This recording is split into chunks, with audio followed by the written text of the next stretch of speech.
Akar sejarah Tentara Nasional Indonesia tak lepas dari organisasi militer Indonesia bentukan Jepang, yakni pembela tanah air. Selain itu, sejarah awal TNI juga turut diperkaya dengan adanya tentara bentukan Belanda, yakni Tentara Kerajaan Hindia Belanda. TNI sendiri disahkan secara resmi oleh Presiden Soekarno pada 3 Juni 1947. TNI merupakan penyatuan Tentara Republik Indonesia dengan laskar-laskar pejuang.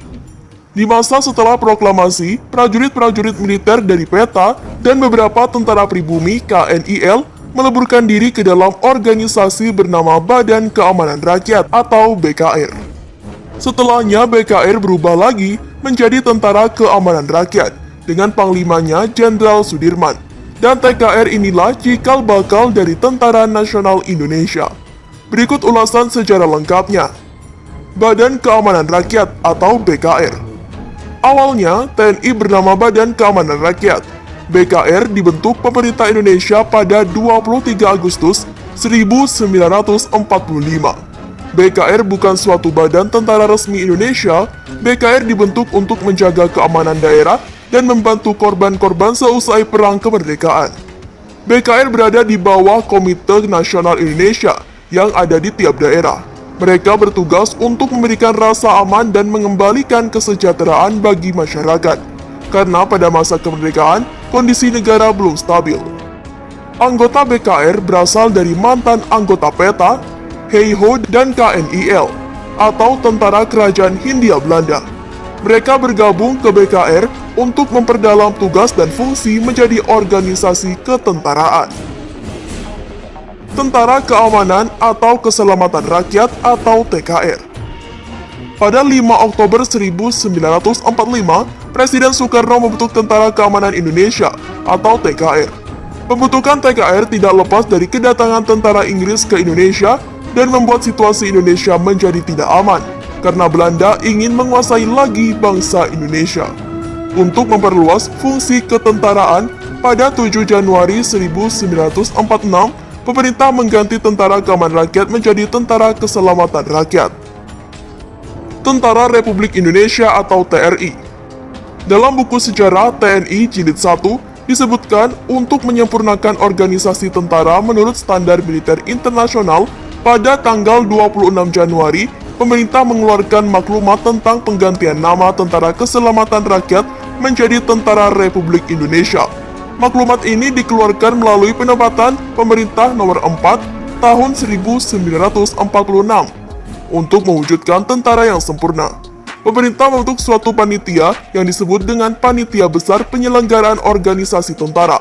Beberapa panitia tersebut adalah Letnan Jenderal Urip Sumarharjo dan Komodor Surya Dharma. Di tanggal 17 Mei 1946, panitia mengumumkan hasil kerjanya berupa rancangan dan bentuk Kementerian Pertahanan dan Ketentaraan, kekuatan dan organisasi peralihan dari TKR ke TRI, dan kedudukan laskar-laskar dan barisan-barisan serta Badan Pejuang Rakyat.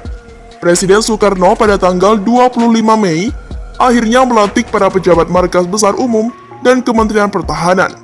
Pada upacara pelantikan tersebut, Panglima Besar Jenderal Sudirman mengucapkan sumpah anggota pimpinan tentara mewakili semua yang dilantik. Tentara Nasional Indonesia atau TNI. Di masa perang mempertahankan kemerdekaan sering terjadi gesekan dan kesalahpahaman antara TRI dan laskar-laskar pejuang lainnya yang tidak tergabung di TRI. Untuk mencegah terjadinya kesalahpahaman tersebut, pemerintah berusaha untuk menyatukan TRI dengan badan perjuangan yang lain. Dan di tanggal 15 Mei 1947, Presiden Republik Indonesia mengeluarkan penetapan tentang penyatuan TRI dengan Badan dan Laskar Perjuangan menjadi satu organisasi tentara.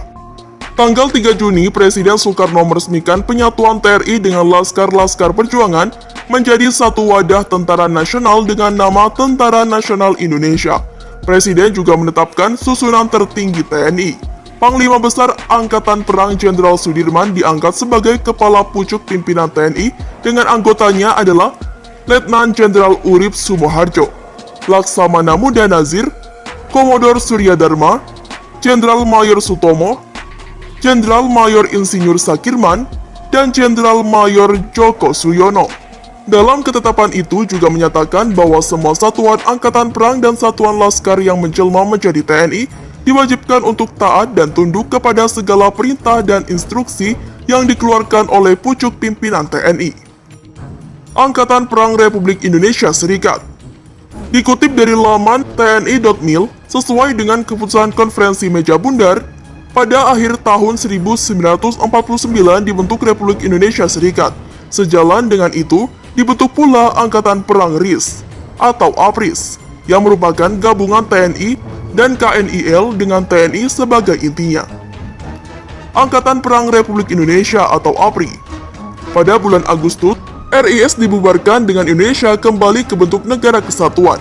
APRIS pun berganti nama menjadi Angkatan Perang RI. Angkatan Bersenjata Republik Indonesia atau ABRI. Pada tahun 1962, dilakukan upaya penyatuan antara Angkatan Perang dengan Kepolisian Negara menjadi sebuah organisasi yang bernama Angkatan Bersenjata Republik Indonesia atau ABRI. Penyatuan satu komando ini dilakukan dengan tujuan untuk mencapai tingkat efektivitas dan efisien, dan menjauhkan pengaruh dari kelompok politik tertentu.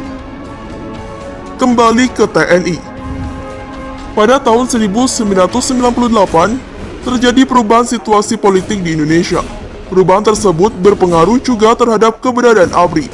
Pada tanggal 1 April 1999, TNI dan Polri secara resmi dipisah menjadi institusi yang berbeda sendiri. Sebutan ABRI sebagai tentara dikembalikan menjadi TNI, sehingga Panglima ABRI menjadi Panglima TNI. Tugas dan fungsi TNI. Dikutip dari kompas.com, TNI berperan sebagai alat negara di bidang pertahanan yang menjalankan tugasnya berdasarkan kebijakan dan keputusan politik negara. Sebagai alat pertahanan negara, TNI berfungsi sebagai penangkal terhadap setiap bentuk ancaman militer dan ancaman bersenjata dari luar maupun dalam negeri terhadap kedaulatan, keutuhan wilayah, dan keselamatan bangsa. Kemudian menindak terhadap setiap bentuk ancaman tersebut. Selain itu, pemulihan terhadap kondisi keamanan negara yang terganggu akibat kekacauan keamanan.